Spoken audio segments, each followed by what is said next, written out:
يا من عصيت الله يوما غافلا أنسيت أن الله قد أعطاك نعم عليك كثيرة لو صنتها لأطعت خالقك الذي رباك لأطعت خالقك الذي رباك. الحمد لله رب العالمين والصلاة والسلام على رسوله محمد وعلى آله وأصحابه أجمعين. اما بعد، بزرگان محترم اور قابل احترام مائیں اور بہنیں، اللہ تبارک و تعالی نے ہمیں حیات سے نوازا ہے اور زندگی سے نوازا ہے، اور قرآن مجید کی اصطلاح میں جہاں وہ خاص اسلوب میں بات کر رہا ہے وہاں حیات سے ایمان مراد ہے۔ ویسے تو زندگی جانوروں کو بھی میسر ہے، جانوروں کو بھی نصیب ہے، وہ بھی چلتے پھرتے ہیں، کھاتے پیتے ہیں۔ اسی طرح جو ایمان سے بے بہرا ہیں، جنہیں ایمان نصیب نہیں ہے، رب تبارک و تعالی نے انہیں حیات سے متصف نہیں فرمایا۔ میں نے کہا خاص اصطلاح میں ان کو میت سے تعبیر کیا گیا ہے، قرآن مجید میں بھی اور حدیث پاک میں بھی۔ تو رب تبارک و تعالی نے ہمیں ایمان سے نوازا، یہ رب تبارک و تعالی کا بڑا کرم ہے۔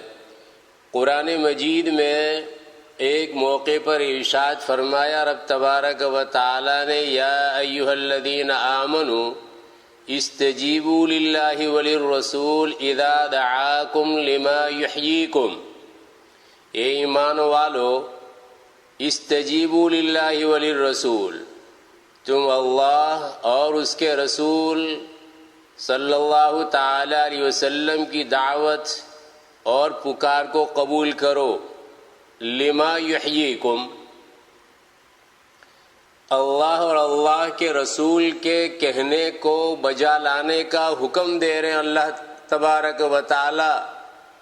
لما یحییکم، بلا رہے ہیں رسول، اور رسول کا بلانا در حقیقت رب تبارک و تعالی کا بلانا ہے۔ کس چیز کی طرف تمہیں بلا رہے ہیں؟ تمہیں تمہاری زندگی بخش چیز کی طرف بلا رہے ہیں۔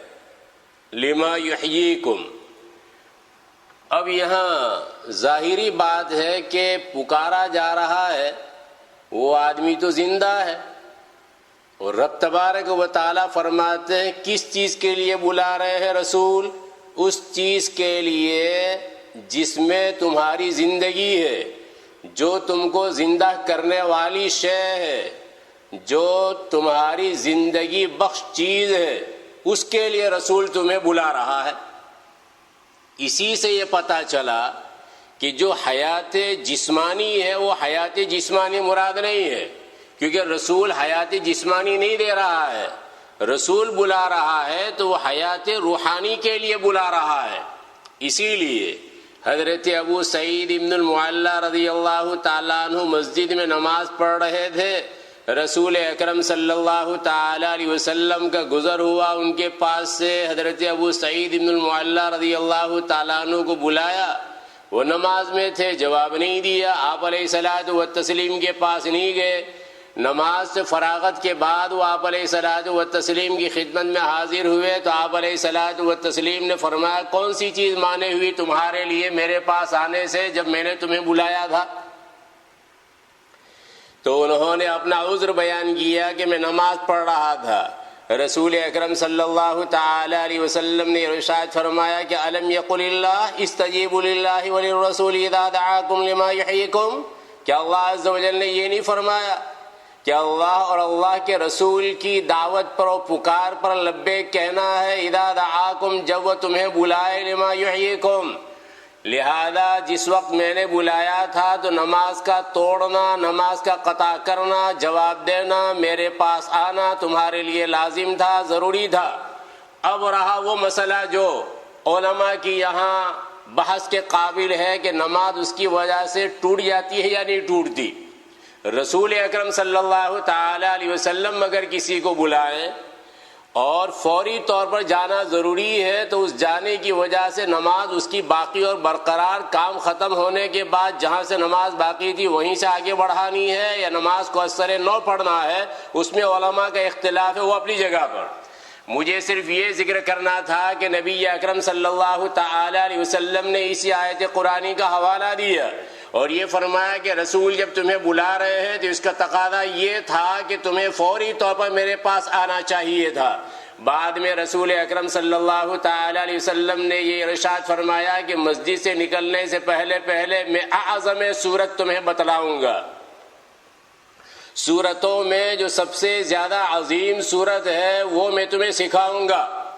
اب مسجد سے نکلنے کا ٹائم ہوا تو اس موقع پر انہوں نے یہ سوچا کہ آپ علیہ الصلوۃ والتسلیم نے تو یہ ارشاد فرمایا تھا کہ مسجد سے نکلنے سے قبل تو کہیں ایسا نہ ہو کہ آپ علیہ الصلوۃ والتسلیم مسجد سے نکل جائیں اور پھر اس کے بعد یہ فرمائیں کہ میں نے تو تم سے کہا تھا کہ مسجد سے نکلنے سے پہلے، تو تم نے کیوں کہا نہیں، یاد کیوں نہیں دلایا؟ فوراً انہوں نے یاد دلایا تو نبی اکرم صلی اللہ تعالی علیہ وسلم نے ارشاد فرمایا کہ الحمدللہ رب العالمین، ہی السبع المثانی والقرآن العظیم، ہی السبع المثانی والقرآن العظیم الذی اوتیتہ، وہ سبع مثانی ہے، وہ 7 آیات ہیں جن کو بار بار دہرایا جاتا ہے، اور وہ قرآن عظیم ہے جو مجھے دیا گیا ہے۔ آپ علیہ الصلوۃ والتسلیم نے حضرت ابو سعید بن المعلیٰ رضی اللہ تعالیٰ عنہ کو جو بلایا تھا وہ یہی بات سمجھانی تھی، یہی بات بتلانی تھی کہ سورہ فاتحہ کی حیثیت کیا ہے۔ اب جو بلایا تھا اپنے کسی کام کے لیے نہیں، وہی دینی مقصد کے لیے بلایا تھا، روحانی غذا کے لیے بلایا تھا، اور جیسے حضرت ابو سعید بن المعلیٰ رضی اللہ تعالیٰ عنہ کو بلایا اور ان کو یہ سمجھایا، ٹھیک اسی طریقے سے حضرت ابو ہریرہ رضی اللہ تعالیٰ عنہ کی روایت میں ہے نبی اکرم صلی اللہ تعالی علیہ وسلم کا گزر ہوا حضرت ابی بن کعب رضی اللہ تعالیٰ عنہ کے پاس سے۔ حضرت ابی بن کعب رضی اللہ تعالیٰ عنہ نماز میں مصروف، نماز میں مشغول۔ آپ علیہ الصلوۃ والتسلیم کے بلانے پر انہوں نے التفات تو کیا، انہوں نے توجہ تو کی کہ آپ علیہ الصلوۃ والتسلیم مجھے بلا رہے ہیں، لیکن نماز کو توڑا نہیں، ہاں نماز کو ہلکا کیا، مختصر کیا، اور نماز کو مختصر کرنے کے بعد جب فارغ ہوئے، فارغ ہونے کے بعد آپ علیہ الصلوۃ والتسلیم کی خدمت اقدس میں حاضر ہوئے۔ پہلا واقعہ الگ ہے، یہ دوسرا واقعہ ذکر کیا جا رہا وہ الگ ہے، دونوں واقعے اپنی اپنی جگہ پر صحیح ہے۔ نبی اکرم صلی اللہ تعالی علیہ وسلم نے ان سے یہی بات ارشاد فرمائی جب انہوں نے آ کر سلام کیا آپ علیہ الصلوۃ والتسلیم کو، تو آپ علیہ الصلوۃ والتسلیم نے فرمایا تمہارا بھلا ہو، کون سی چیز مانے ہو رہی تھی میرا جواب دینے سے اور میرے پاس آنے سے؟ انہوں نے وہی صلاۃ کا عذر کیا۔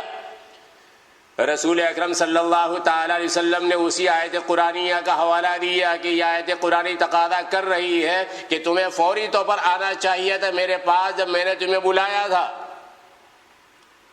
کیا یہ آیت کریمہ تم نہیں جانتے؟ کہا جانتا ہوں یہ آیت کریمہ۔ اب انہوں نے کہا لا اعود، دوسری مرتبہ میں ایسا نہیں کروں گا۔ رسول اکرم صلی اللہ تعالی علیہ وسلم نے ان سے بھی یہی بات ارشاد فرمائی کہ میں تمہیں بتاؤں گا ایک سورت جو کہ ایسی سورت ہے کہ اس کا مثل نہ تورات میں نازل ہوا، نہ انجیل میں نازل ہوا، نہ خود قرآن مجید میں نازل ہوا۔ آہستہ آہستہ چلنے لگے۔ حضرت ابی رضی اللہ تعالیٰ عنہ باتوں میں مصروف تھے آپ علیہ الصلوۃ والتسلیم، تو کہیں ایسا نہ ہو کہ باتوں ہی میں آپ علیہ الصلوۃ والتسلیم آگے بڑھ جائے، اس لیے آہستہ آہستہ چلنے لگے حضرت ابی رضی اللہ تعالیٰ عنہ، اور مسجد سے نکلنے سے قبل انہوں نے یاد دلایا تو آپ علیہ الصلوۃ والتسلیم نے یہی سورہ فاتحہ کا حوالہ دیا کہ یہ سورہ فاتحہ یہ سب سے اعظم ہے، سب سے بڑھی ہوئی ہے، تورات میں، انجیل میں، زبور میں اس کی نظیر نہیں، قرآن میں بھی اس کی نظیر نہیں ہے۔ مجھے تو یہ ذکر کرنا تھا کہ رسول اکرم صلی اللہ تعالی علیہ وسلم یہ فرما رہے ہیں کہ اس آیت قرآنی کا تقاضا یہ ہے کہ جب رسول تمہیں بلا رہے ہو تو پھر تمہیں لبیک کہنا چاہیے۔ رب تبارک و تعالیٰ نے فرمایا استجیبوا للہ وللرسول اذا دعاکم لما یحییکم۔ لما یحییکم وہ چیز جو تم کو جلا بخشنے والی، زندگی دینے والی، وہ زندگی دینے والی چیز کون سی؟ اس میں مختلف اقوال ہیں حضرات مفسرین کے۔ ایک قول ایمان اور اسلام ہے کہ ایمان اور اسلام کے نتیجے میں انسان حی و زندہ ہوتا ہے، اس کے بغیر زندگی متصور نہیں ہے۔ ہاں جسمانی زندگی ہوگی، روحانی زندگی نہیں ہے، اور اللہ کی نظر میں وہ آدمی میت ہے اور مرا ہوا ہے۔ دوسری تفسیر یہ ہے لما یحییکم سے مراد قرآن مجید ہے کہ قرآن مجید کی طرف بلایا جائے، یعنی قرآن مجید میں جن جن چیزوں کا حکم دیا گیا ہے ان چیزوں کی طرف تمہیں بلایا جا رہا ہے، وہ چیز تمہارے لیے باعث حیات ہے، اس لیے کہ قرآن مجید سے نالج حاصل ہوگا، علم حاصل ہوگا، اور علم کے نتیجے میں حیات روحانیہ حاصل ہوتی ہے۔ اس اعتبار سے قرآن مجید کو تعبیر کیا گیا یہ محیی ہے، یہ زندہ کرنے والا ہے، یعنی تمہاری روح کو زندہ کرنے والا ہے اور تمہاری حیات روحانیہ کا باعث ہے۔ ایک قول اور بھی ہے جو ابھی ذکر کرنا مناسب نہیں ہے۔ ایک قول یہ ہے کہ ہر حق اور ہر صواب بات، ہر درست بات وہ ہے یحییکم، تم کو زندہ کرنے والی۔ اب اس میں ایمان بھی آ گیا ہے، اسلام بھی آ گیا ہے، قرآن مجید بھی آ گیا ہے، اس میں ہر طاعت اور ہر بر اور ہر بھلائی اور ہر نیکی کا کام اس میں داخل ہو گیا۔ اللہ تبارک و تعالیٰ یہ فرماتے ہیں کہ یہ جو تمہیں کام کرنے کے لیے کہا جا رہا ہے، رسول کی معرفت سے کہا جا رہا ہے یا قرآن کی معرفت سے کہا جا رہا ہے، بہرحال جس کام کے کرنے کے لیے کہا جا رہا ہے تو کہیں ایسا نہ ہو کہ تم یہ خیال کرو کہ ابھی تو زندگی بہت لمبی ہے، ابھی تو ہماری عمر اتنی ہوئی ہے، جب بڑی عمر پر ہم پہنچیں گے اس کے بعد یا جب کوئی اور حادثہ آئے گا اس موقع پر ہم اپنی زندگی کو درست کر لیں گے۔ نہیں، یہ طول عمل اور یہ لمبی لمبی امیدیں یہ تمہیں زیب نہیں دیتی، یہ تمہارے لیے مناسب نہیں ہے، ہرگز مناسب نہیں ہے۔ کیوں؟ وہ اس وجہ سے وَاعْلَمُوا، تم جان لو ان اللہ یحول بین المرء وقلبہ، اللہ عز و جل انسان کے اس کے قلب کے درمیان حائل ہو جاتے ہیں، آڑے آ جاتے ہیں، لہذا انسان یہ چاہتا ہے کہ میں آئندہ یہ کروں گا وہ کروں گا، کہ ہنوز دلی دورس، ابھی تو دلی دور ہے، لہذا زندگی طویل ہونے والی ہے۔ رب تبارک و تعالیٰ فرماتے ہیں کہ یہ جو تم لمبی امیدیں باندھ رہے ہو، ضروری نہیں ہے کہ یہ سب تمہارے اعمال، سب تمہاری امیدیں، آرزویں اور یہ تمنائیں تمہاری پوری ہو جائے۔ تمنا پوری ہونے سے قبل رب تبارک و تعالیٰ حائل ہو جائے گا، مانع بن جائے گا، موت کے ذریعہ تم کو روک دے گا، تمہاری امید پوری نہیں ہو پائے گی۔ اسی لیے یہ آیت قرآنی دعوت دے رہی ہے اس بات کی طرف کہ جو ٹائم اور جو وقت ہمیں مل رہا ہے اس وقت کی قدر کرنا چاہیے، اور یہ خیال کرنا چاہیے کہ رب تبارک و تعالیٰ نے عظیم دولت سے ہمیں نوازا ہے۔ قرآن مجید رب تبارک و تعالیٰ نے دیا، ایمان اور اسلام کی دولت سے ہمیں نوازا۔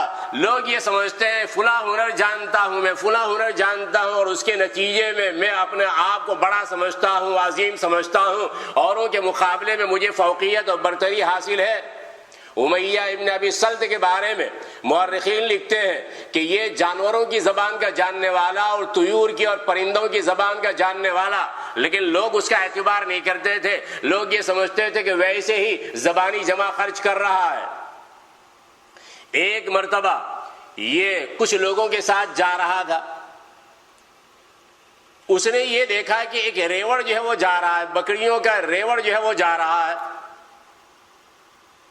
تو یہ کہنے لگا امیہ ابن ابی سلط، اس کے اشعار توحید کے بیان پر مشتمل، اللہ عز و جل موجود ہے، اللہ ایک ہے، ایسے ایسے اس کے اشعار کہ نبی اکرم صلی اللہ تعالی علیہ وسلم نے ایک صحابی سے دریافت کیا تمہارے پاس امیہ ابن ابی سلط کے اشعار ہیں؟ انہوں نے کہا ہے، ہی سناؤ۔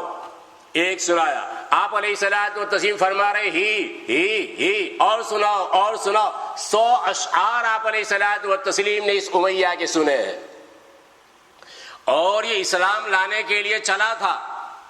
اب اس میں مختلف اقوال ہے کہ سبب کیا بنا.